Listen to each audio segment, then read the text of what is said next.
Bienvenidos a Explorando Rutas. Nos encontramos en el extremo norte de la isla grande de Chiloé, donde el Pacífico golpea con fuerza y el canal de Chacao separa la isla del continente. Se levanta Ancud, una ciudad nacida del mar, de la guerra y de la necesidad de controlar un territorio clave para el sur de Chile. Mucho antes de su fundación, estas costas fueron habitadas por pueblos canoeros que entendieron el ritmo de las mareas, el bosque y la abundancia del borde costero. Aquí, la geografía no es un telón de fondo, es el primer protagonista de la historia. Ancud no surge como un pueblo más, sino como una plaza estratégica del Imperio Español. Fundada en 1768 bajo el nombre de San Carlos de Ancud. Su origen está marcado por la militarización del territorio, la construcción de fuertes y baterías, y la permanente amenaza de invasiones extranjeras y rebeliones internas. Durante décadas, esta ciudad fue un bastión defensivo y político, uno de los últimos enclaves realistas en América del Sur, donde la guerra de independencia no llegó rápido ni sin resistencia. Pero Ancud es más que batallas y fortificaciones. Es también memoria viva.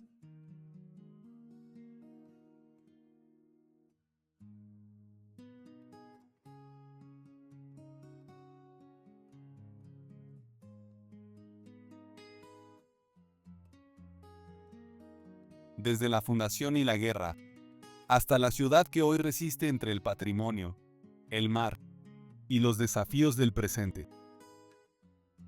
Aquí comienza la ruta. Durante el siglo XVI, el territorio que hoy identificamos como Chiloé aparece por primera vez en los registros europeos a partir de las expediciones marítimas españolas que, en el marco de la expansión y reconocimiento del Reino de Chile, exploraron la costa sur con el objetivo de identificar nuevas rutas de navegación y asegurar el dominio territorial, recursos y control estratégico del Pacífico Austral. Hacia 1540, en el contexto de los viajes posteriores a la expedición de Pedro de Valdivia, se atribuye a Alonso de Camargo el avistamiento del archipiélago de Chiloé, cuando su flota, desviada por temporales, habría reconocido estas tierras desde el mar. Este primer contacto no implicó asentamiento, pero sí marcó el inicio del interés geopolítico de la corona española por un territorio insular, boscoso y difícil de dominar. Habitado por pueblos originarios huilliches y chonos, profundamente ligados a la navegación y al borde costero. En las décadas siguientes, nuevas expediciones reforzaron el conocimiento del archipiélago. Entre ellas destacan los viajes de Francisco de Ulloa y, con mayor claridad documental, los de Juan Ladrillero entre 1557 y 1558, enviados por el gobernador García Hurtado de Mendoza para explorar los canales australes y el estrecho de Magallanes. Ladrillero recorrió extensamente la costa sur y los archipiélagos, tomando contacto indirecto con poblaciones indígenas y confirmando la complejidad geográfica del territorio chilote. Estos viajes consolidaron la idea de que Chiloé no solo tenía valor estratégico militar, sino también un enorme potencial como enclave marítimo y punto de control de las rutas hacia el sur del continente. Este proceso culmina en 1567, cuando el capitán Martín Ruiz de Gamboa, por orden del gobernador Rodrigo de Quiroga, lidera la expedición de conquista efectiva del archipiélago y funda la ciudad de Castro, primer asentamiento español permanente en Chiloé. Aunque Ancud aún no existía, este momento es clave para su historia. Desde entonces, el norte de la isla, incluyendo el sector del canal de Chacao, quedó integrado a la lógica defensiva y administrativa colonial. Así, el primer contacto europeo del siglo XVI no fue un hecho aislado, sino el inicio de un proceso de ocupación, resistencia indígena y adaptación cultural que marcaría profundamente el destino de Ancud y de toda la isla grande de Chiloé. En 1567, la corona española concreta la conquista del archipiélago de Chiloé como parte de su estrategia de control del extremo sur del Reino de Chile. La expedición fue encabezada por el capitán Martín Ruiz de Gamboa, enviado por el gobernador Rodrigo de Quiroga, quien comprendía el valor geopolítico de Chiloé como punto de resguardo marítimo, abastecimiento y proyección hacia los mares australes. Ese mismo año se funda Santiago de Castro, actual Castro, que se transforma en el primer núcleo urbano estable del archipiélago y en el centro administrativo desde el cual se organizará el territorio chilote durante más de 2 siglos. La conquista no fue un acto inmediato ni pacífico. Los españoles se enfrentaron a los pueblos huilliches, habitantes originarios de la isla, cuya organización social estaba profundamente ligada al mar, la navegación en dalcas y el uso comunitario del territorio. A diferencia de otras zonas del continente, en Chiloé se impuso un modelo de dominación más fragmentado, basado en encomiendas rurales dispersas, misiones religiosas y pequeños asentamientos costeros, lo que dio origen a una estructura poblacional extendida y no concentrada. Este patrón será determinante para el desarrollo posterior de localidades del norte de la isla, incluyendo el territorio donde siglos después se fundará Ancud. Desde esta primera consolidación española, Chiloé adquiere un carácter singular dentro del dominio colonial, aislado geográficamente, pero estratégicamente indispensable. Figuras como Martín Ruiz de Gamboa no solo fundan ciudades, sino que establecen una lógica de ocupación que prioriza el control marítimo por sobre la expansión terrestre. Esa lógica explica por qué, con el paso del tiempo, la corona reforzará el extremo norte del archipiélago, especialmente el sector del Canal de Chacao, dando paso en el siglo XVIII a la fundación de San Carlos de Ancud como enclave militar. Así, la conquista de 1567 no solo marca el inicio del dominio español en Chiloé, sino que siembra las bases políticas, sociales y estratégicas de la futura ciudad de Ancud. La fundación de Ancud responde a una decisión estratégica de la corona española en el contexto de las reformas borbónicas del siglo XVIII. Ante la vulnerabilidad del antiguo asentamiento de Chacao, expuesto a incursiones extranjeras y sin condiciones defensivas adecuadas, el gobernador de Chiloé, Carlos de Berenguer y Renaud, ordenó en 1768 el traslado de población hacia la península del Acuy, un emplazamiento más protegido y con dominio visual sobre las rutas marítimas del norte del archipiélago. Así nació San Carlos de Ancud, concebida desde su origen no como un poblado espontáneo, sino como una plaza militar y administrativa, destinada a asegurar el control del paso hacia el Pacífico Austral y el acceso al mar interior de Chiloé. El proyecto urbano se articuló bajo un criterio militar fortificado, propio del urbanismo colonial defensivo, trazado regular, proximidad inmediata a baterías costeras y una clara subordinación del espacio civil al poder castrense. La ciudad quedó integrada a un sistema defensivo mayor, junto a fuertes como Agüi, Balcacura y Chaicura, conformando una red que protegía el canal de Chacao y disuadía amenazas británicas u holandesas.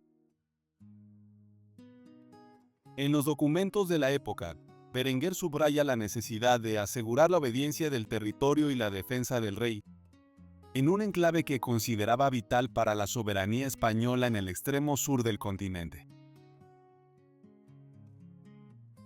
Ancud, en ese sentido, fue diseñada como llave de entrada y salida de Chiloé. Junto a Berenguer, destaca la labor de ingenieros militares del Real Cuerpo de Ingenieros, entre ellos Antonio Narciso de Santa María, quien participó en el diseño y ejecución de obras defensivas en la zona.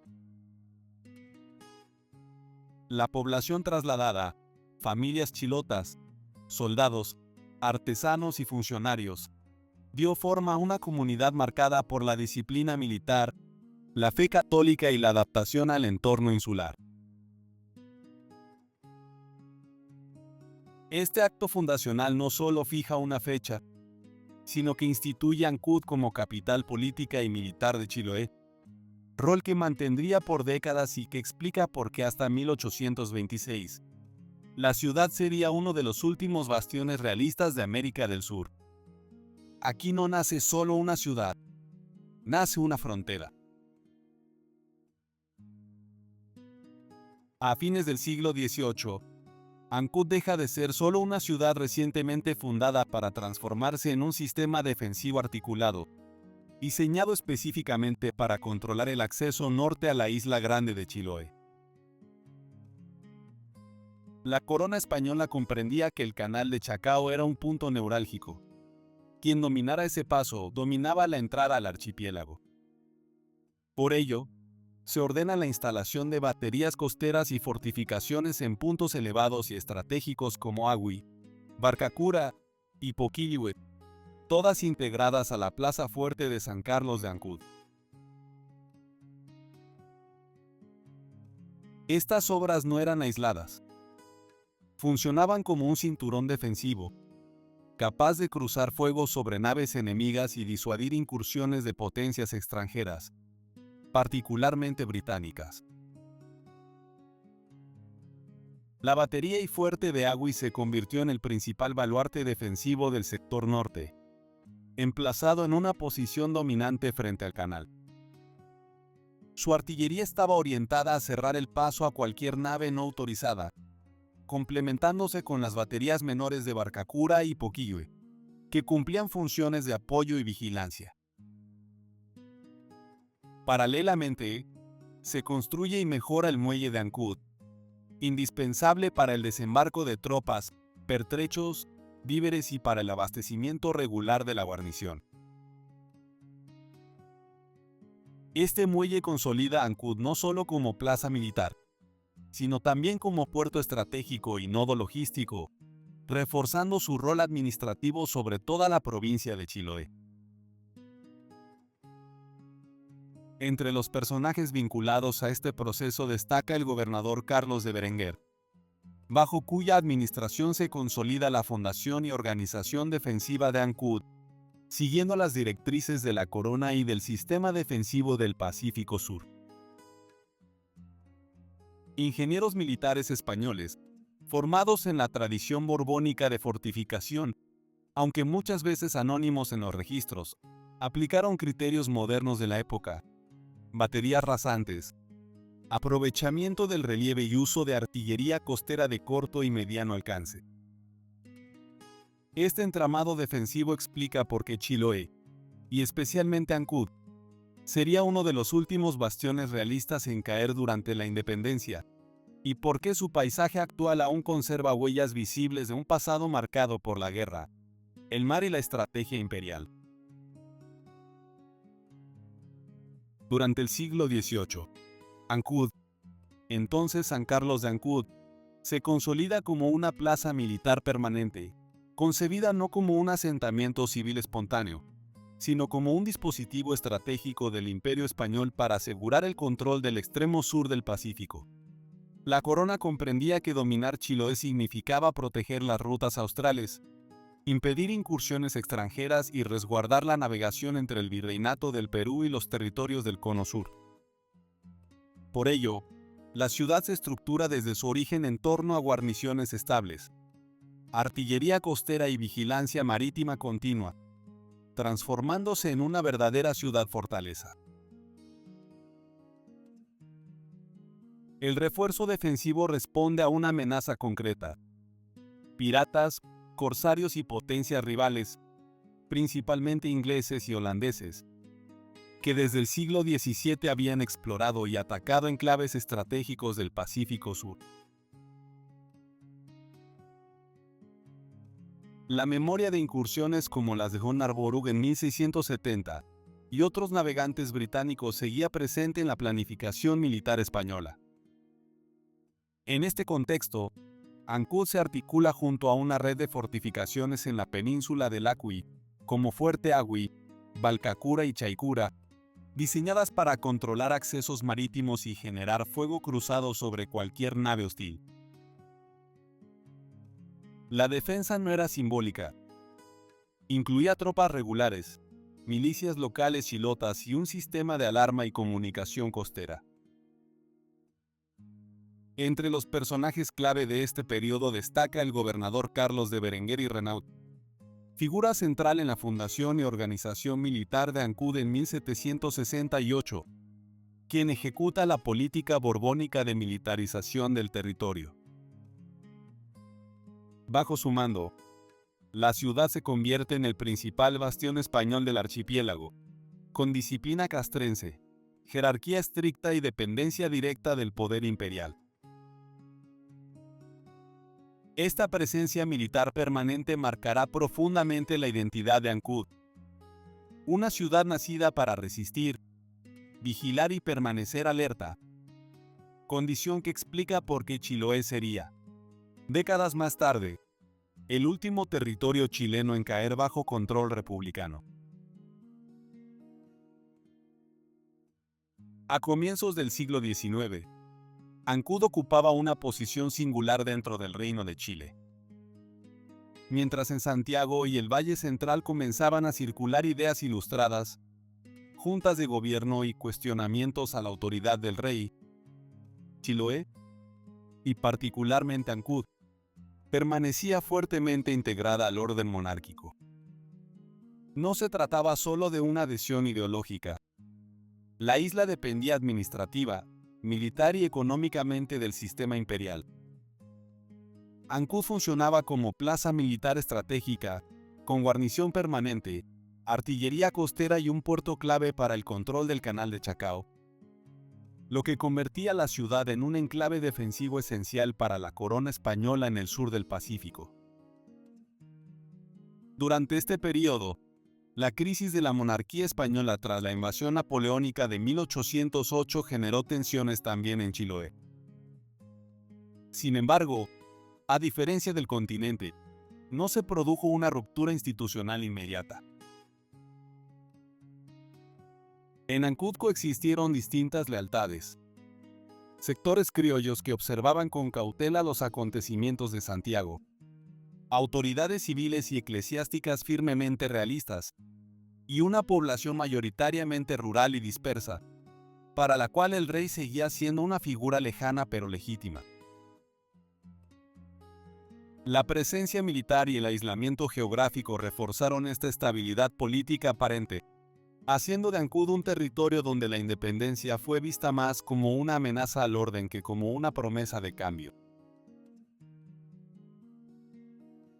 Entre las figuras relevantes de la época destacan los gobernadores realistas de Chiloé, representantes directos de la corona, cuya autoridad se ejercía desde Ancud como capital provincial.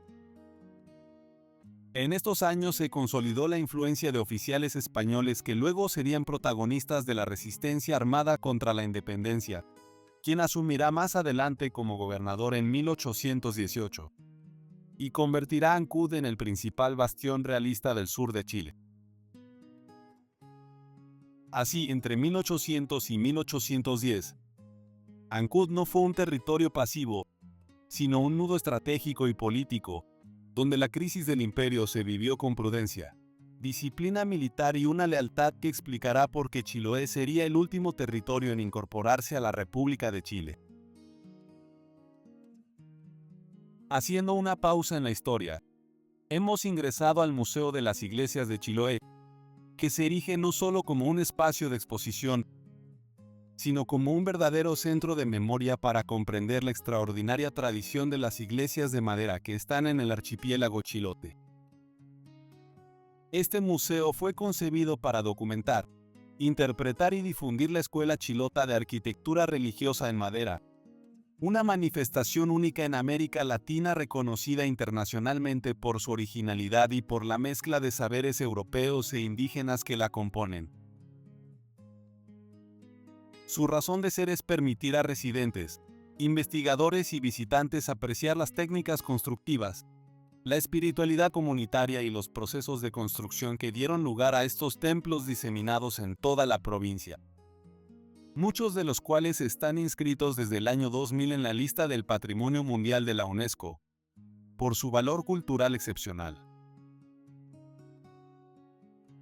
La génesis de estas iglesias se remonta a los siglos XVII y XVIII, cuando misioneros jesuitas itinerantes implementaron un sistema de evangelización conocido como la misión circular.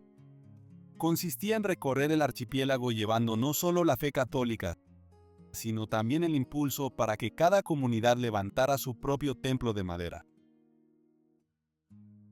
Tras la expulsión de la Compañía de Jesús en 1767, los franciscanos continuaron esta labor en los siglos XVIII y XIX, consolidando técnicas constructivas y estilos que se ajustaban tanto a la tradición europea como a las habilidades locales de carpintería naval.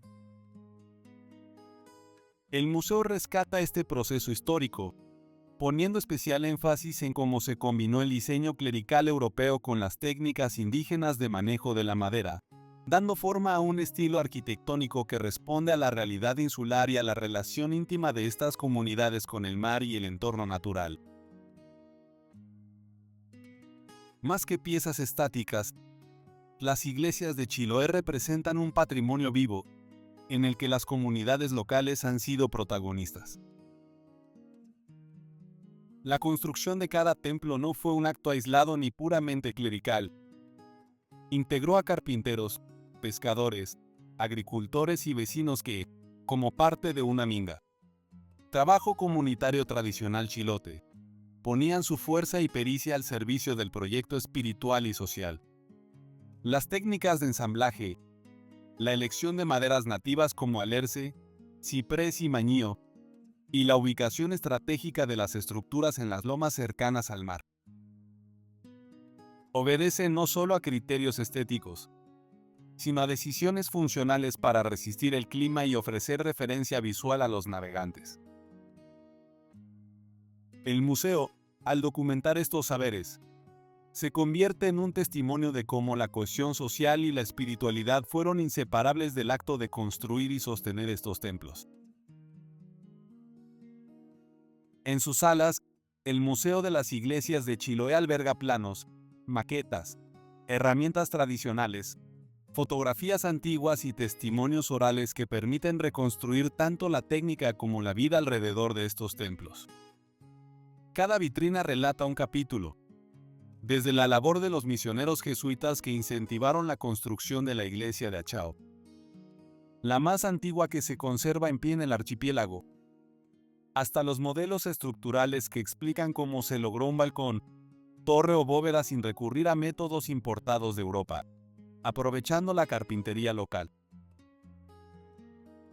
El museo, en ese sentido, no solo exhibe objetos, sino que contextualiza las iglesias como símbolos sociales, espacios de comunidad y plazas de encuentro religioso durante festividades centenarias que todavía perviven en localidades como Dalcahue, Chonchi o Quinchao. Aunque muchas de las iglesias atribuyen su origen a la influencia de órdenes religiosas y comunidades locales, no existen registros detallados con nombres individuales de carpinteros o maestros constructores específicos para cada templo en los archivos históricos. La tradición se transmitió de manera colectiva y comunitaria, más que como obra de autores individuales. Lo que sí se sabe es que la escuela constructiva chilota no solo se quedó en la zona, sino que se consolidó como un estilo único, reconocido por la UNESCO precisamente por esa fusión cultural y técnica que expresa tanto la cosmovisión europea como los aportes indígenas de Chiloé. En las entrevistas y material audiovisual del museo aparecen personajes contemporáneos como arquitectos patrimoniales, antropólogos y párrocos, tales como Julio Campos o Eduard Rojas Vega, quienes han estudiado y defendido la conservación de estos templos, aportando conocimiento científico y antropológico al registro intangible asociado a estas iglesias. El museo no es una cápsula estática del pasado, sino un centro activo de reflexión sobre cómo estas iglesias siguen influyendo en la identidad chilota. El sitio alberga charlas, talleres de carpintería tradicional y archivos en constante actualización para apoyar la restauración y la gestión del sitio.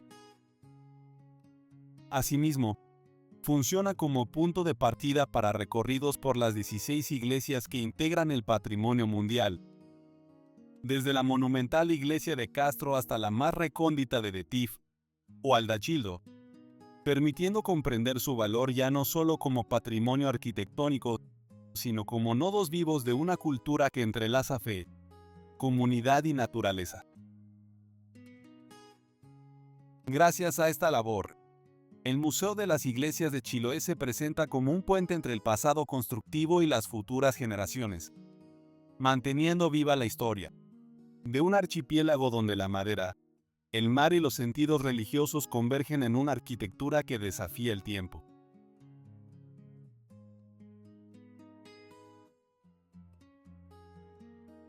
Dando continuidad cronológica al desarrollo histórico de Ancud, entre 1818 y 1826, mientras gran parte del territorio continental ya había proclamado y consolidado su independencia, Chiloé permaneció firme como uno de los últimos bastiones de la corona española en Chile.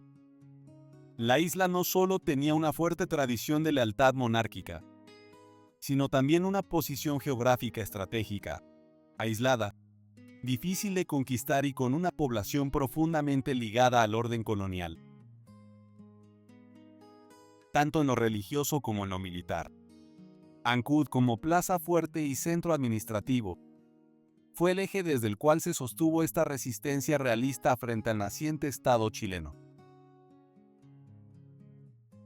Durante este periodo, la defensa realista estuvo encabezada por Antonio de Quintanilla y Santiago, último gobernador español de Chiloé, una figura clave de la época.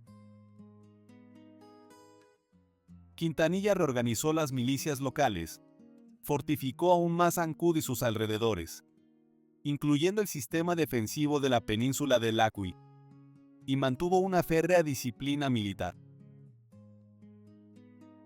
Bajo su mando, Chiloé no fue un territorio pasivo. Se realizaron incursiones realistas hacia el continente, especialmente hacia Valdivia y Osorno, buscando recuperar espacios perdidos por la corona y frenar el avance independentista. Desde el lado patriota, la incorporación de Chiloé fue considerada una tarea pendiente e indispensable para la soberanía nacional.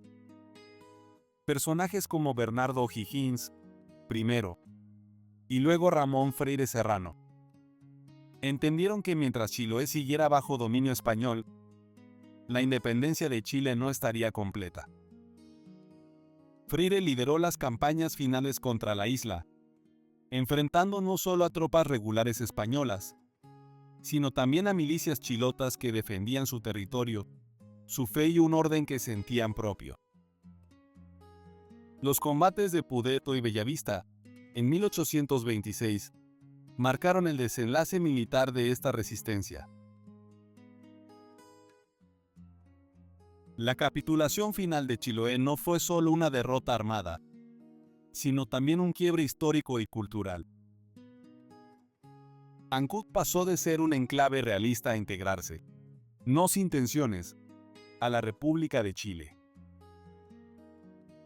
Este periodo dejó una huella profunda en la identidad local, una memoria de aislamiento, de fidelidad al pasado colonial y de desconfianza inicial hacia el poder central. Comprender estas últimas resistencias realistas es clave para entender por qué Ancud y Chiloé desarrollaron una identidad distinta, forjada en la frontera final de la independencia chilena. El combate de Pudeto marca el punto de quiebre definitivo en la resistencia realista en Chiloé. A comienzos de 1826, La isla seguía siendo el último bastión fiel a la corona española en el territorio que hoy es Chile. Desde Ancud, capital política y militar del archipiélago, el gobernador realista Antonio de Quintanilla sostenía una defensa organizada, apoyada en fortificaciones, tropas veteranas y el aislamiento geográfico que por años había frustrado los intentos patriotas. Frente a ese escenario, el director supremo Ramón Freire Serrano encabezó personalmente la expedición militar destinada a cerrar, de una vez por todas, la guerra de independencia en el sur. El 13 de enero, las fuerzas patriotas desembarcaron y avanzaron hacia el sector de Pudeto, a pocos kilómetros de Ancud. Allí se produjo el enfrentamiento con las tropas realistas, que intentaron contener el avance chileno hacia la ciudad. Aunque el combate no fue el más sangriento de la campaña, sí resultó decisivo en términos estratégicos. Las fuerzas de Quintanilla fueron superadas y obligadas a replegarse hacia Ancud.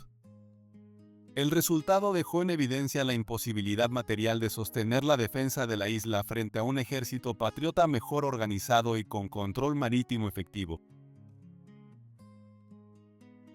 Entre los protagonistas de esta fase final de la campaña destacan, además de Freire y Quintanilla, oficiales patriotas como José Santiago Aldunate y Manuel Borgoño, quienes participaron en las operaciones terrestres y en la coordinación del cerco sobre Ancud. Para Quintanilla, veterano militar español, Pudeto confirmó una realidad que ya se intuía. La causa realista en Chiloé estaba agotada. 2 días después, el 15 de enero de 1826, se firmaría el Tratado de Tantauco, mediante el cual Chiloé fue incorporado oficialmente a la República de Chile. En términos históricos, el combate de Pudeto no solo representa una acción militar, sino el cierre simbólico y efectivo de la independencia chilena. Ancud, que había nacido como plaza fuerte del Imperio Español, se transformaba así en el escenario del final del dominio colonial. Desde este punto, la ciudad dejaría de ser bastión realista para convertirse en puerta de entrada del Estado chileno al archipiélago, predefiniendo su rol político, administrativo y cultural dentro de la nación. La rendición de Ancud en enero de 1826 marca un hito jurídico-político decisivo para el Estado de Chile. La incorporación efectiva y definitiva del archipiélago de Chiloé al territorio nacional. Tras una prolongada resistencia realista, única en el país, la plaza de Ancud, último bastión de la monarquía española en Chile, depone las armas luego de la campaña militar dirigida por el gobierno republicano. Este acto no fue solo una capitulación bélica, sino la terminación formal del régimen colonial en la isla, permitiendo al nuevo Estado ejercer soberanía plena conforme a los principios del derecho público de la época. El proceso culmina con el Tratado de Tantauco, suscrito el 18 de enero de 1826, instrumento jurídico que regula la entrega del territorio, garantiza la vida, bienes y derechos civiles de los habitantes de Chiloé, y establece la subordinación de las autoridades locales al orden republicano. En este contexto destacan 2 figuras centrales: Ramón Freire Serrano, director supremo de Chile, como máxima autoridad política y militar de la campaña, y Antonio de Quintanilla, gobernador realista de Chiloé, quien representa a la corona española en la rendición. Quintanilla, consciente del aislamiento estratégico y del agotamiento material de la plaza, opta por una salida negociada, evitando una derrota sangrienta en Ancud y sus fortificaciones. Con la rendición, Ancud deja de ser una ciudad fortaleza realista y pasa a convertirse en cabecera administrativa republicana, iniciándose un profundo cambio en el orden institucional, judicial y militar. Se reorganiza la autoridad civil, se integran los tribunales y se somete el territorio a las leyes de la República, consolidando el principio de unidad territorial del Estado chileno. Desde este momento, Ancud ya no defiende un imperio lejano, pasa a formar parte de un proyecto nacional en construcción, cerrando definitivamente el ciclo colonial en Chile y abriendo una nueva etapa en la historia política, social y jurídica de Chiloé. Estamos llegando a la plazoleta Goleta Ancud, un lugar emblemático en el borde costero de la ciudad. El paisaje adquiere un sentido histórico inmediato. Los cañones orientados hacia el mar no son elementos decorativos. Representan la lógica defensiva que dio origen a Ancud como plaza militar. Estas piezas de artillería formaban parte del sistema de defensa costera instalado por la corona española a fines del siglo XVIII y comienzos del XIX, destinado a controlar el acceso marítimo al canal de Chacao y proteger el puerto frente a incursiones de naves extranjeras, corsarios o fuerzas enemigas. Ancud fue concebida como un punto de vigilancia permanente, y cada cañón cumplía una función disuasiva y estratégica dentro de una red que incluía fuertes como San Antonio y Agüi. El uso de esta artillería estaba a cargo de milicias locales y tropas regulares, compuestas tanto por soldados enviados desde el continente como por habitantes chilotes reclutados para la defensa del territorio. Estos cañones se activaban ante la presencia de embarcaciones no identificadas, y su sola exhibición cumplía un rol de control territorial y soberanía. Desde este mismo borde costero se coordinaban señales visuales y sonoras con otros puntos defensivos de la bahía, generando una comunicación rudimentaria pero eficaz en tiempos donde el mar era la principal vía de ingreso y de amenaza. Frente a la plazoleta se abre la vista hacia el muelle de Ancud, históricamente el corazón económico y social de la ciudad. Desde allí zarpaban y arribaban embarcaciones militares, mercantes y pesqueras, conectando Ancud con el resto de Chiloé, con Valdivia y con el continente. El muelle no solo fue un espacio de intercambio comercial, sino también un punto estratégico complementario a la defensa. Controlaba el flujo de personas, mercancías y noticias. En este cruce entre cañones y puertos se entiende el verdadero rol de Ancud. Una ciudad nacida para vigilar el mar, defender la isla y articular la vida insular desde su borde costero. Reanudando la historia, durante las décadas de 1830 y 1840, Ancud deja atrás su condición exclusiva de plaza militar y comienza un proceso decisivo de consolidación administrativa dentro del Estado chileno. Tras la anexión definitiva de Chiloé en 1826, la joven república necesita afirmar su soberanía en un territorio históricamente aislado y con una fuerte identidad propia. Ancud es designada capital provincial, concentrando las principales funciones políticas, judiciales y administrativas de la isla. Desde aquí operan las autoridades civiles, se organizan los registros, la recaudación fiscal y la aplicación de las leyes republicanas, marcando el tránsito desde el orden colonial al orden estatal moderno. Paralelamente, la ciudad se consolida como centro de comercio insular. Su puerto se transforma en el principal punto de intercambio entre Chiloé y el continente, especialmente con Valdivia y el naciente Puerto Montt. Circulan maderas, papas, charqui, mariscos secos y productos agrícolas, mientras ingresan manufacturas, herramientas y bienes básicos. Ancud articula así una red económica que conecta a localidades como Dalcahue, Castro y Kemchi, reforzando su rol de eje logístico y comercial del archipiélago en el siglo XIX. En este mismo periodo, Las misiones religiosas cumplen un rol clave en la reorganización social y cultural del territorio.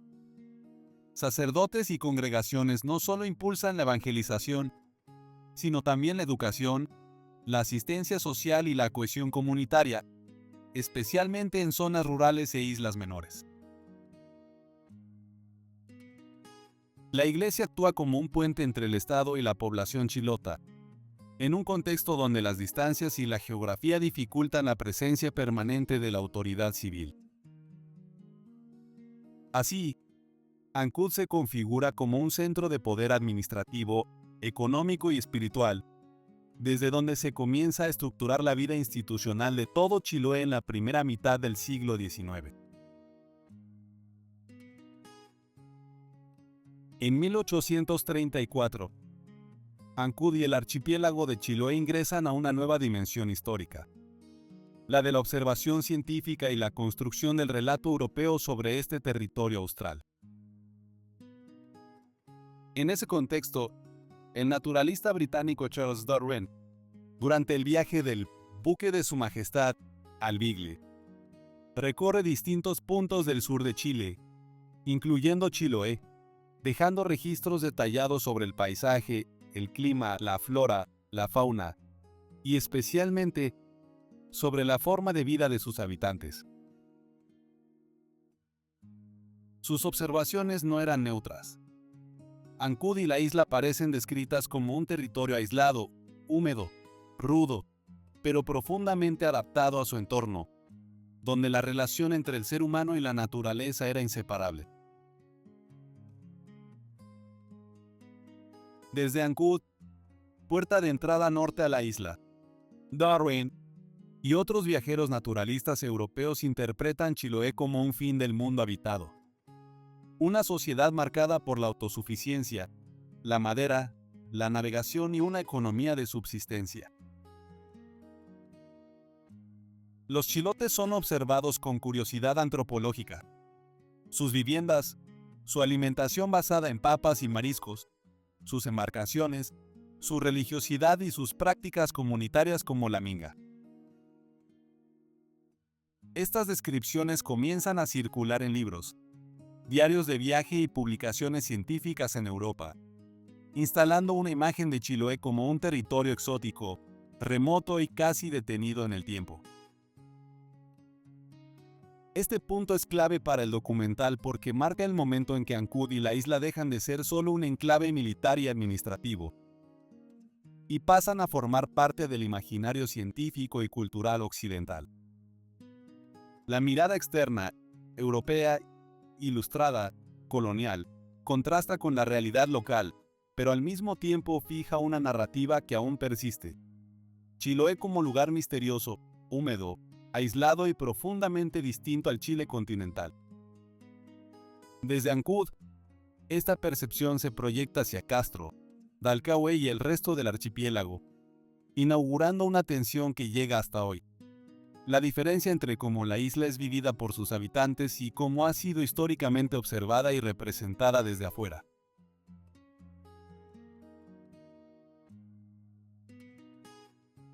A mediados del siglo XIX, Ancud comienza a definir una fisonomía urbana propia, profundamente condicionada por el aislamiento geográfico, el clima lluvioso y la disponibilidad casi exclusiva de la madera como material constructivo. A diferencia de las ciudades continentales, donde predominaba la albañilería, en Ancud se consolidó una arquitectura vernácula basada en maderas nativas como el alerce, ciprés de las Huaytecas, coihue y mañío, trabajadas con técnicas heredadas tanto de la tradición indígena huilliche como de la carpintería traída por los españoles.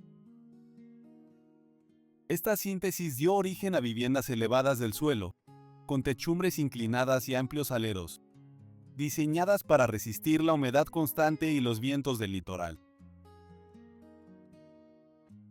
En este mismo periodo se desarrollan los principales equipamientos urbanos que estructuran la ciudad: iglesias, escuelas, edificios administrativos y viviendas para autoridades civiles y militares. Antes de cruzar el umbral de la Catedral San Carlos de Ancud, es clave entender su origen como parte del proyecto fundacional de la ciudad. La iglesia nace junto con San Carlos de Ancud en 1768, fundada por orden del gobernador español Carlos de Berenguer y Renaud, como parte del plan defensivo y administrativo de la corona para reforzar el control del archipiélago de Chiloé. Desde su inicio, el templo quedó bajo la advocación de San Carlos Borromeo, santo reformador del siglo XVI, símbolo de disciplina, orden e instrucción, valores que la monarquía española buscaba imponer en este enclave estratégico del sur del imperio. En sus primeros años, la iglesia de San Carlos cumplió una función que iba mucho más allá de lo religioso. En el contexto colonial, fue el principal centro de organización social y administrativa de la ciudad. Aquí se llevaban los registros de bautismos, matrimonios y defunciones, equivalentes al actual registro civil. Se reunía la comunidad en torno a las festividades religiosas y se legitimaba la autoridad política. En una ciudad nacida como plaza militar, la iglesia operó como el contrapeso espiritual y civil de los fuertes y baterías que rodeaban la bahía. La estructura original del templo fue modesta y acorde a las condiciones de la época. Construcción en madera, materiales locales y técnicas chilotas, expuesta constantemente al clima lluvioso y a incendios, lo que obligó a múltiples reparaciones y reconstrucciones a lo largo del tiempo.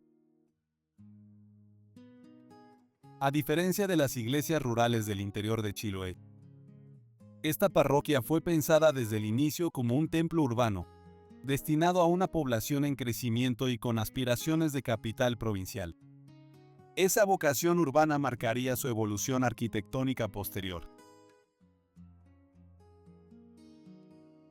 Un hito fundamental ocurre en 1840, cuando se crea oficialmente el obispado de San Carlos de Ancud, separándose de la diócesis de Concepción. Con ello, el templo adquiere la categoría de catedral, convirtiéndose en sede episcopal y en el principal centro de poder eclesiástico del archipiélago.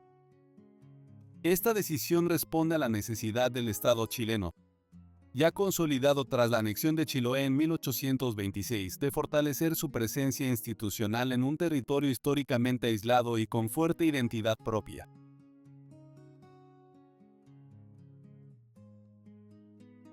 La catedral actual refleja esa transición del orden colonial al republicano. Su arquitectura incorpora elementos neoclásicos sobrios, una fachada simétrica, torre campanario y un interior más amplio y luminoso, alejándose del estilo puramente vernacular chilote. No forma parte del conjunto de iglesias patrimoniales de madera declaradas Patrimonio de la Humanidad, precisamente porque representa otro momento histórico, el de la institucionalización del poder religioso y estatal en Chiloé durante el siglo XIX.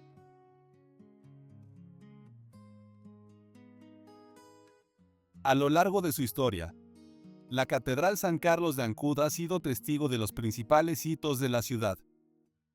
El final del dominio español, la proclamación de la soberanía chilena, ceremonias cívicas, funerales de autoridades, misas en tiempos de guerra, crisis y catástrofes naturales. Más que un templo, es un archivo vivo de la historia insular, donde se cruzan fe, poder, identidad y memoria colectiva. Entrar en esta catedral es ingresar al núcleo desde donde Ancud dejó de ser solo una fortaleza para convertirse en ciudad.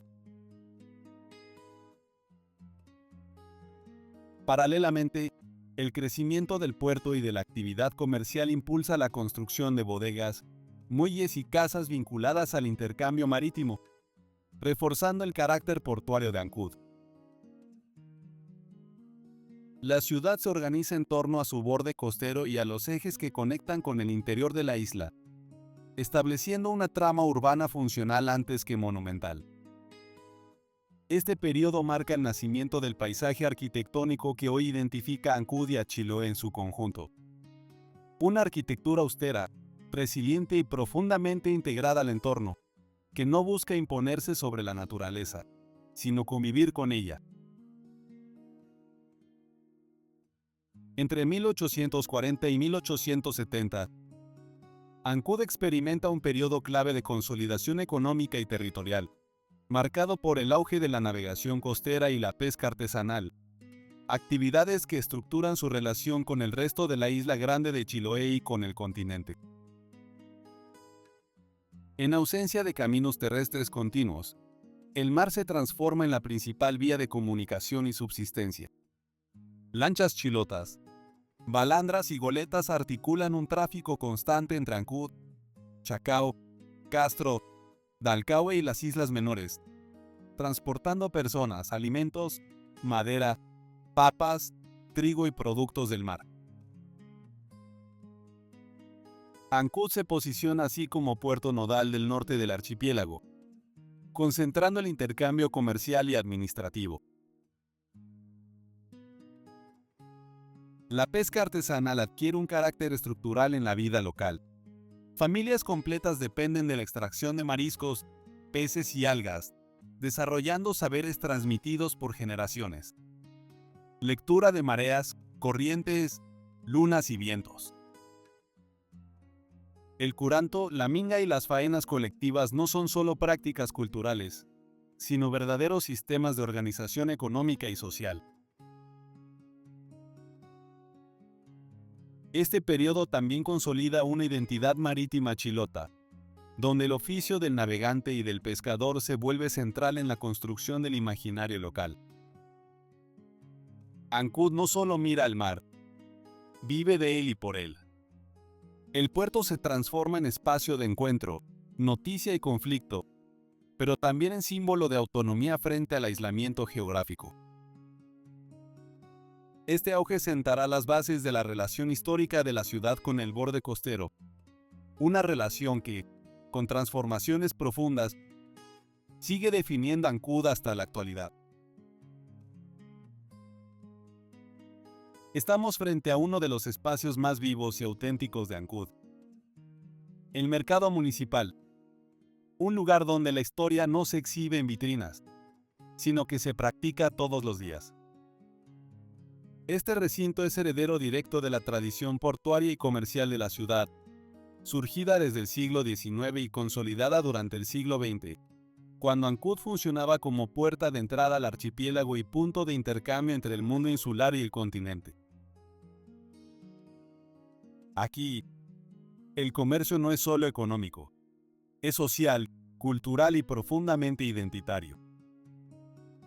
El mercado ha sido históricamente el punto de encuentro entre pescadores, recolectoras de orilla, campesinos y artesanos provenientes de distintos sectores de la isla. Mariscos recién extraídos, algas, papas nativas, ajos chilotes, ahumados y productos del bosque se mezclan con la cocina tradicional, donde el curanto, las empanadas de mariscos y las cazuelas reflejan una gastronomía construida en base a la escasez, el ingenio y la cooperación comunitaria. Cada puesto representa una cadena histórica de oficios transmitidos por generaciones, muchos de ellos anteriores incluso a la fundación de la ciudad. Desde una mirada patrimonial, el mercado municipal de Ancud cumple una función clave: mantener viva la cultura chilota en el espacio urbano. No es un museo, pero conserva prácticas, lenguajes, ritmos y saberes que definen a Chiloé. En este punto del documental, el mercado permite mostrar a Ancud no solo como una ciudad histórica, sino como una comunidad que sigue habitando su pasado en el presente, donde la identidad no se recuerda, se vive, se conversa y se comparte a diario.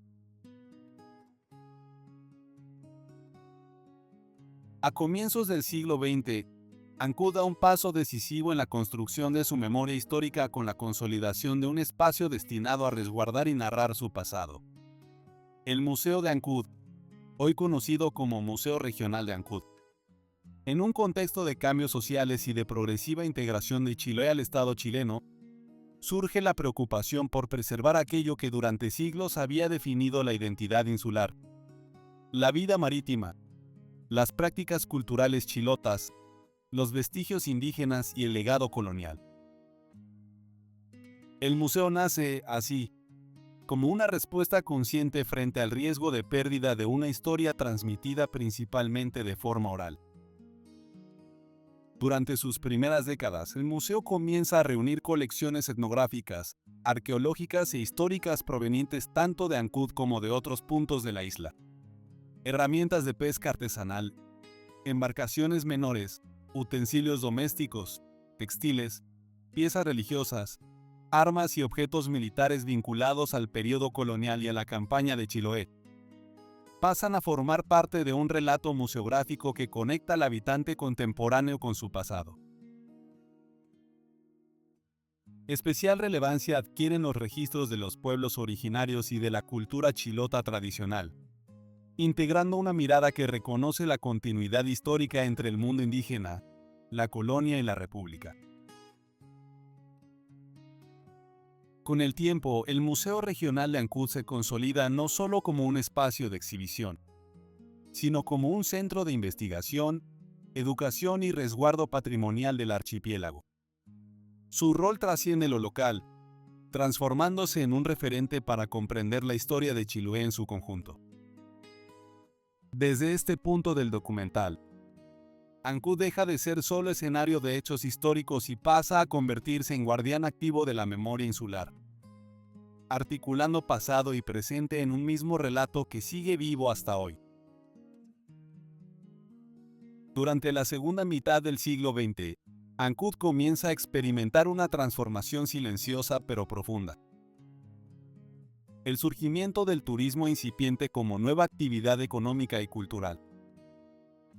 Hasta entonces, la ciudad había estado principalmente orientada a funciones administrativas, portuarias y de subsistencia, con una economía basada en la pesca artesanal, la agricultura familiar y el intercambio local. Sin embargo, la mejora gradual de la conectividad marítima con el continente y, posteriormente, la consolidación de rutas terrestres dentro de la isla, permitió que viajeros provenientes de Puerto Montt y otras zonas del país comenzaran a llegar a Ancud atraídos por su paisaje costero, su clima austral y una forma de vida que contrastaba fuertemente con la urbanización del Chile central.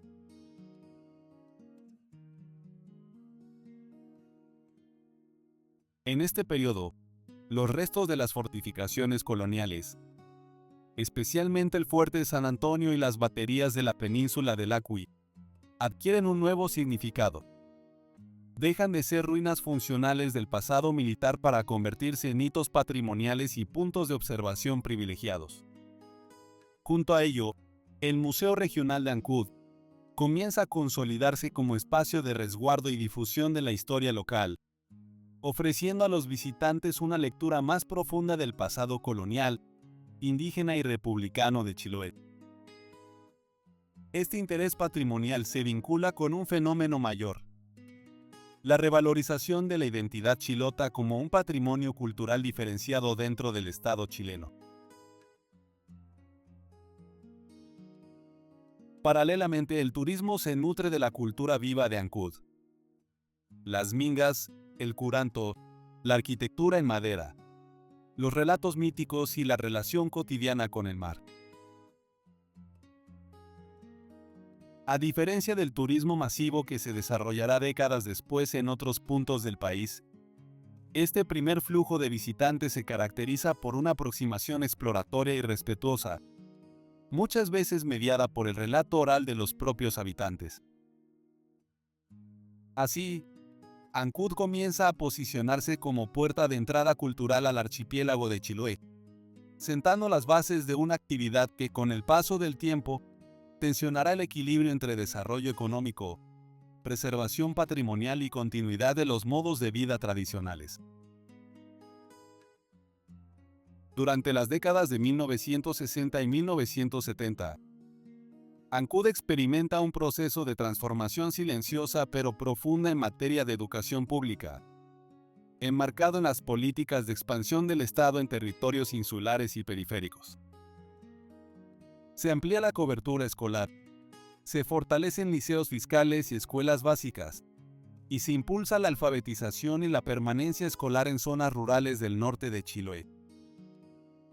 Ancud comienza a consolidarse como polo educacional para localidades cercanas como Chacao, Pudeto, Huicha y la península del Acui, reduciendo la histórica brecha de acceso a la educación formal que caracterizaba al archipiélago.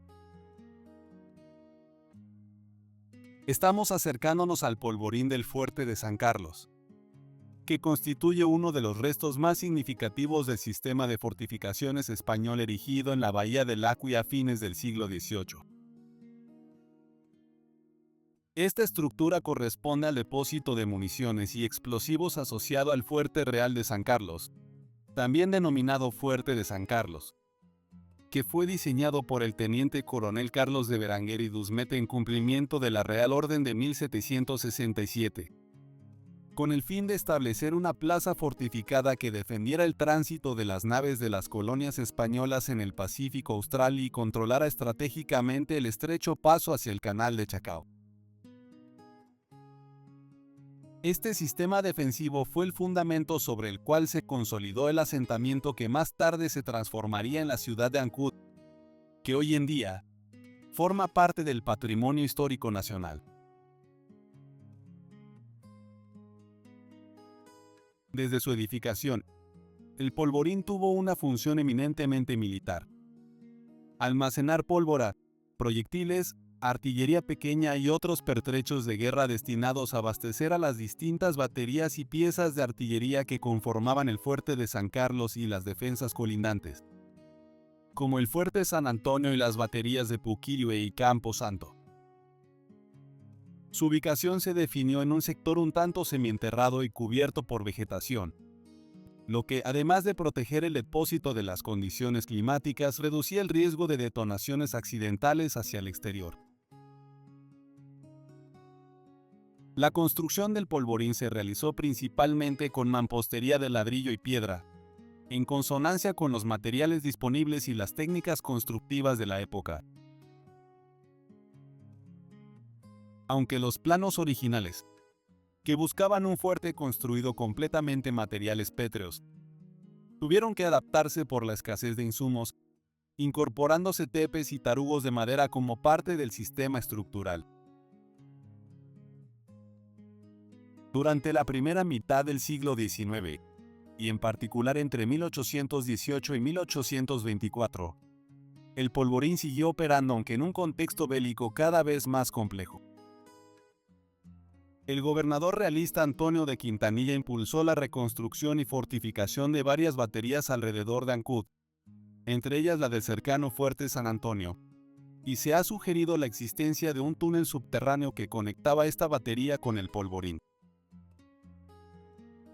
Esta posible galería subterránea, diseñada para facilitar el traslado de municiones bajo cubierta sin exposición al fuego enemigo, habría quedado en desuso o colapsado tras los sismos de mayor intensidad que afectaron a la zona, especialmente el terremoto de 1960, sellando definitivamente esa hipotética vía interna. El mesurado uso del polvorín continuó hasta 1826, año en que concluyó la campaña de Chiloé y el archipiélago fue finalmente incorporado a la naciente República de Chile tras los enfrentamientos del combate de Pudeto y la posterior rendición de las guarniciones realistas. Con la pérdida del último bastión colonial en Sudamérica, las fortificaciones defensivas perdieron su razón de ser operativa y el polvorín pasó a quedar sin función militar directa. Lo que una vez fue un lugar estratégico para la guerra y la defensa, quedó en desuso o transformado en un espacio residual dentro del trazado urbano que se consolidaba alrededor de la antigua plaza fortificada. Con el paso del tiempo, el polvorín y los restos del fuerte San Carlos fueron sujetos de interés patrimonial y arqueológico. A partir de la promulgación del decreto número 16 de 2009, el sitio fue declarado Monumento Histórico de Chile, reconociéndose su valor como testimonio material del proceso de colonización y defensa del extremo austral del Virreinato del Perú, posteriormente de la conformación territorial de la República. Esta declaratoria impulsó la protección legal del espacio y permitió la conservación de la estructura del polvorín, la cual aún exhibe, aunque cubierta en partes por vegetación, su morfología original de ladrillo y piedra, y permite vislumbrar la planta cuadrangular del antiguo fuerte que lo alojaba. En la actualidad, el polvorín funciona como un atractivo cultural y turístico dentro de Ancud, invitando al visitante a recorrer un fragmento tangible de la historia militar colonial en Chiloé.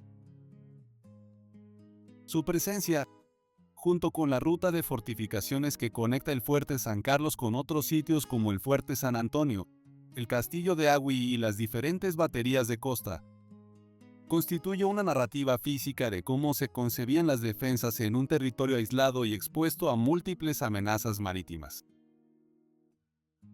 La interpretación del polvorín en guiones museográficos y recorridos patrimoniales, con explicaciones sobre la logística de almacenaje de pólvora, las prácticas de seguridad en el manejo de explosivos y la vida diaria de las guarniciones, permite comprender no solo el aspecto técnico de la estructura, sino también el rol social y estratégico que desempeñó en la historia de Ancud y de Chiloé.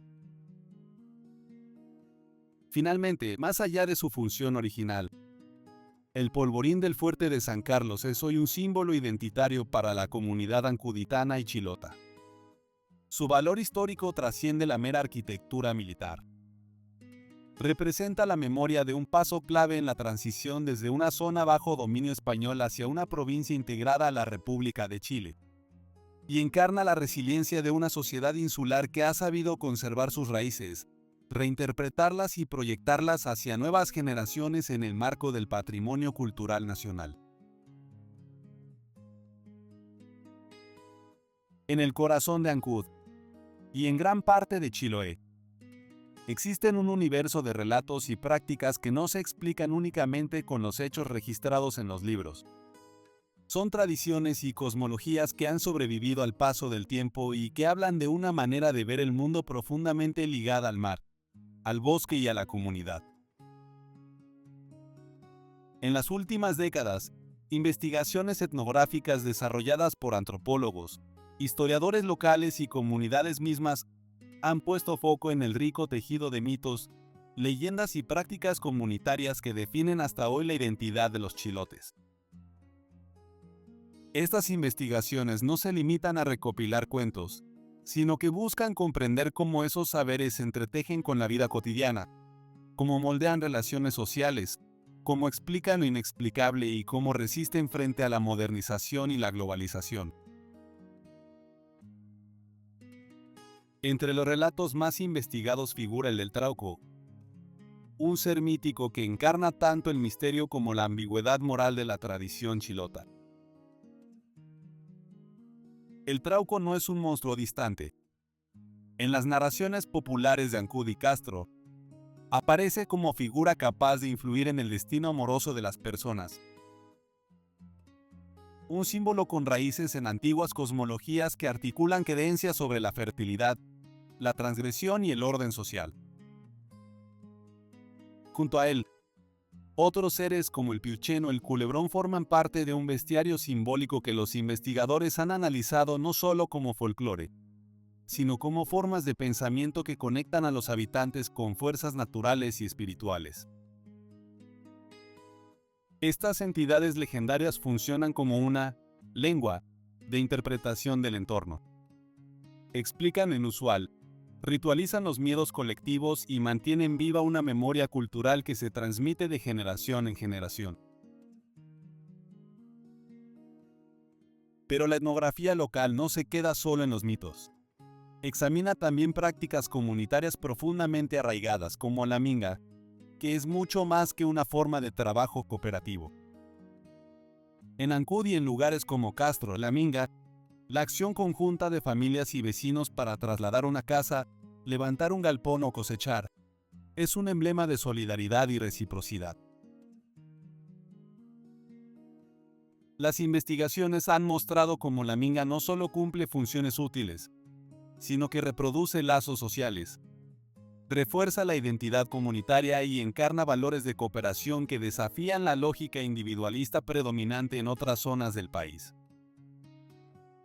Al poner en diálogo mitos, ritos y prácticas sociales, estas investigaciones etnográficas revelan una realidad compleja. En Chiloé, la tradición no es un pasado estático, sino un dinamismo vivo que sigue dando forma a cómo sus habitantes se reconocen, se organizan y cuentan sus propias historias.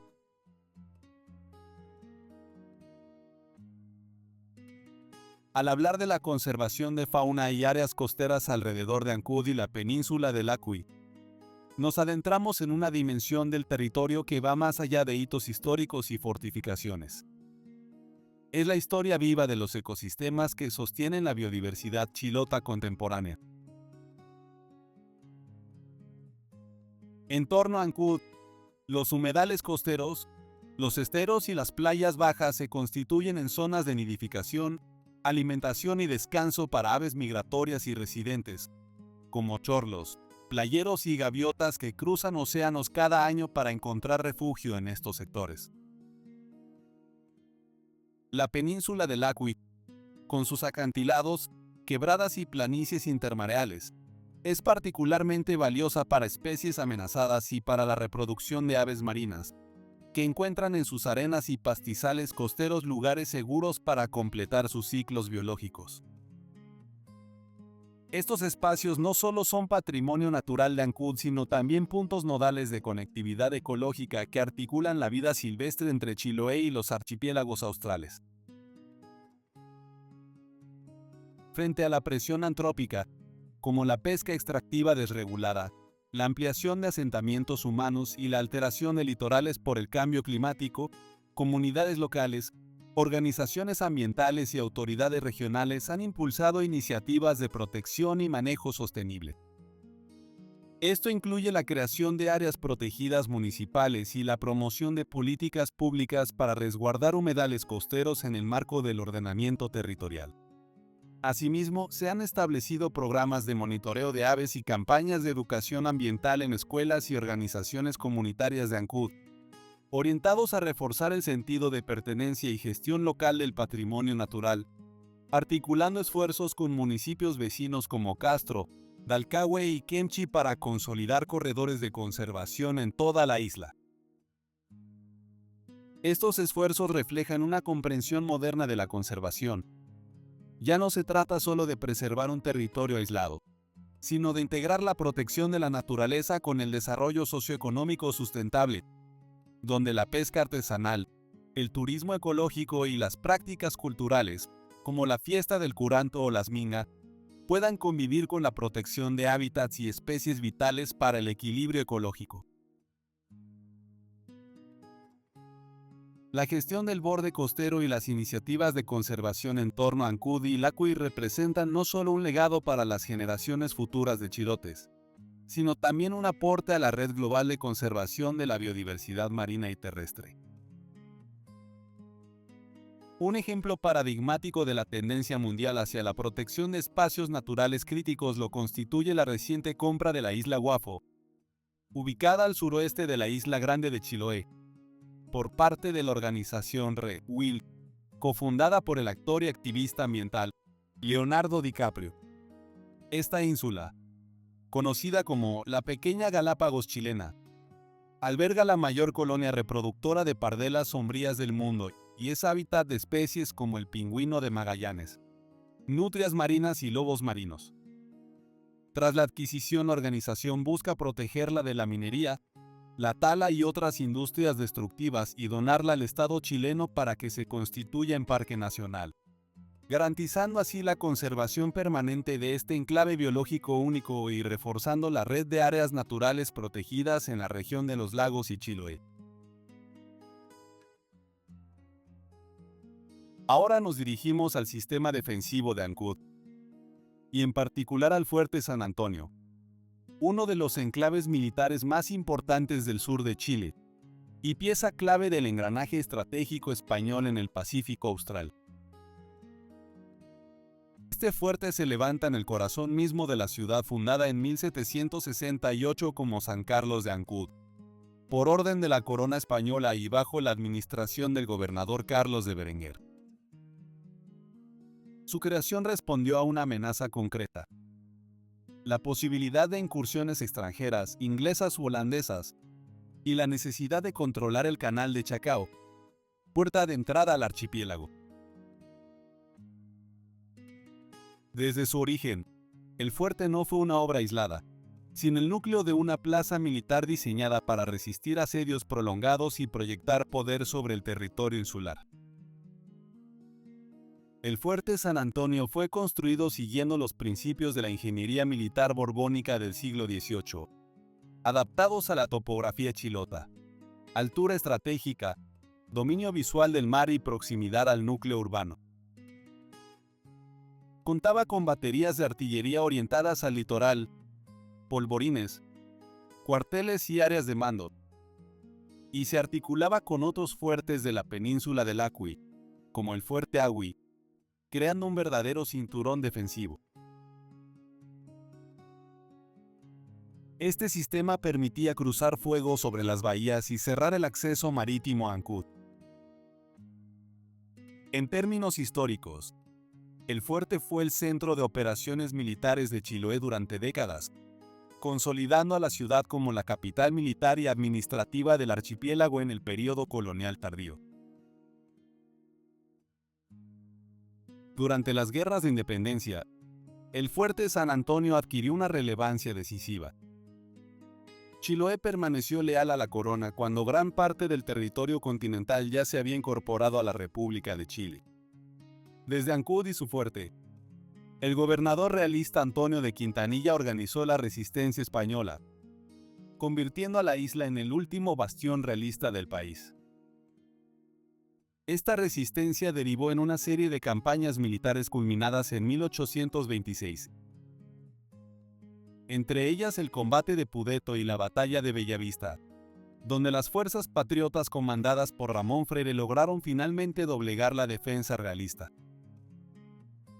El fuerte fue testigo directo de este desenlace histórico, marcando el fin de la dominación española en Chiloé.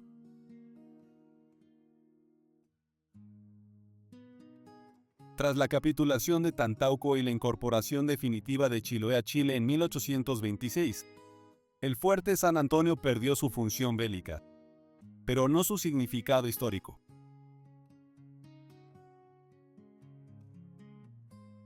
La ciudad de Ancud inició una transición desde plaza militar hacia centro civil y portuario, mientras el fuerte quedó como testimonio material de la guerra, la resistencia y la anexión tardía. A diferencia de otras fortificaciones del país que fueron demolidas o absorbidas por el crecimiento urbano, San Antonio permaneció visible, integrándose al paisaje cotidiano y a la memoria colectiva de los ancuditanos como símbolo del origen de la ciudad.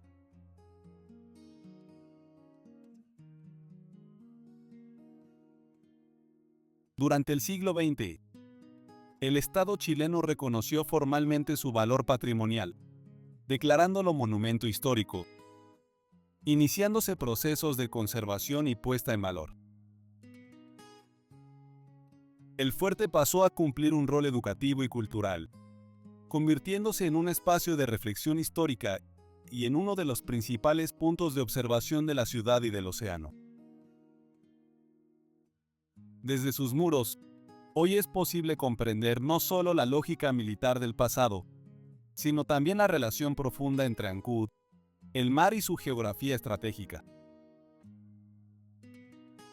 En la actualidad, el fuerte San Antonio representa mucho más que una estructura defensiva.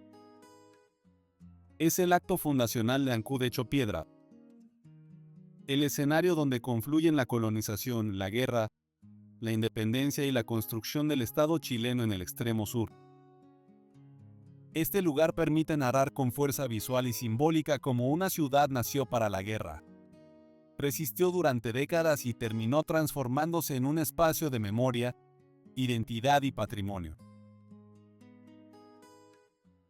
Desde aquí, Ancud recuerda que su historia no comenzó como puerto ni como destino turístico, sino como fortaleza, guardiana del archipiélago y testigo silencioso de las grandes decisiones que marcaron el destino de Chile. Y así llegamos al final de esta ruta. Ancud no es solo una ciudad al norte de Chiloé. Es una frontera histórica, un lugar donde el mar, la madera y la memoria se entrelazan para contar una historia distinta a la del resto de Chile. Ancud fue pensada para resistir, para vigilar, para sobrevivir. Y quizás por eso, hasta hoy, mantiene ese carácter firme, silencioso y profundamente ligado a su pasado. Entre fuertes, humedales, tradiciones chilotas y un paisaje que parece detenido en el tiempo, Ancud nos recuerda que la historia no siempre avanza en línea recta. Un dato curioso que resume bien su singularidad. Chiloé, y Ancud en particular, fue el último territorio del actual Chile en incorporarse oficialmente a la República en 1826, más de 8 años después de la independencia nacional. Mientras el país ya se pensaba libre, aquí aún ondeaban banderas españolas y se organizaban defensas reales. Ese desfase histórico marcó una identidad propia, distinta, que todavía se percibe en la cultura, en el habla y en la relación de los chilotes con el Estado y el continente. Hoy, Ancud mira hacia el futuro sin olvidar su origen. Sus fuertes ya no disparan cañones, pero resguardan memoria. Sus costas ya no vigilan invasores, pero protegen vida. Y sus historias, muchas veces invisibles, siguen esperando ser contadas. Si este viaje por Ancud te aportó, te hizo reflexionar o simplemente te permitió mirar esta ciudad con otros ojos, te invitamos a darle me gusta a este video, porque eso ayuda directamente a que estas historias sigan llegando a más personas. Suscríbete al canal Explorando Rutas para acompañarnos en los próximos documentales, donde seguimos recorriendo lugares que muchas veces pasan desapercibidos, pero que han sido fundamentales en la historia de Chile. Aquí no solo viajamos, investigamos y mostramos paisajes. Reconstruimos memoria, conectamos pasado y presente, y le damos voz a lugares que todavía tienen mucho que decir. Cada ruta que recorremos es también una invitación a mirar Chile con más profundidad, a entender que nuestro país se construye desde sus márgenes, desde sus islas, desde sus comunidades y desde historias que aún esperan ser escuchadas. Al recorrer estos lugares, no solo viajamos en el espacio, sino también en el tiempo, reconociendo que comprender Chile exige escuchar a sus territorios, respetar sus procesos y valorar aquellas voces que han sido fundamentales para construir el país que hoy conocemos. Llegamos al desenlace del documental. Nos vemos en la siguiente ruta. Hasta pronto, exploradores.